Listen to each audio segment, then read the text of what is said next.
Hello बच्चों, let's read the question. The question is match the following. Column A, conversion of A liquid into solid state.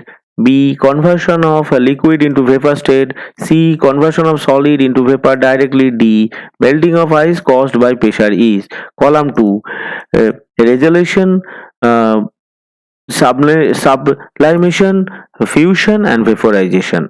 तो यहाँ से अगर हम column A और column 1 and column 2 को match करें तो पहले वाला क्या है, द पहले वाला जो है, पहले वाला में है जो कन्वर्शन ऑफ, यहाँ पे जो conversion of liquid into conversion of liquid into solid is known as fusion. सो यहाँ पे जो ऑप्शन, यहाँ पे जो हमारा ऑप्शन है, अगर हम देखें तो ऑप्शन पहले जो conversion of a liquid into a solid, इसको हम क्या कह सकते हैं, the conversion of liquid into a solid, इसको हम क्या कहेंगे, इसको हम कहेंगे फ्यूशन, इसको हम कहेंगे फ्यूशन.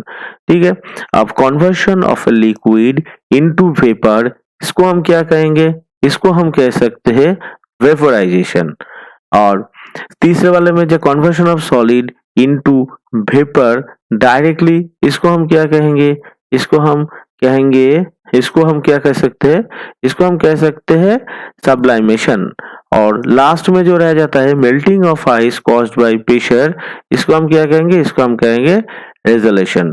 तो यहाँ पे अगर हम ऑप्शंस को देखें तो ए का जो आंसर है वो आ जाता है आर, और बी का जो है, बी क्या आता है, बी आ जाता है एस. सी का क्या आता है, सी का आ जाता है क्यू, और डी का जो आ जाता है, डी का आ जाता है पी. यानी अगर हम ऑप्शंस को देखें यहाँ से तो ऑप्शन बी जो है ये हमारा ऑप्शन से मैच हो रहा है. यानी conversion of liquid into solid is known as fusion, conversion of a liquid into vapour is known as vaporization, conversion of solid into vapor directly is known as sublimation, and melting of ice caused by pressure is known as regulation. So हमारा option B यहाँ पे हमारा correct answer आ जा रहा है. Hope you all understood it well. Best of luck. Thank you.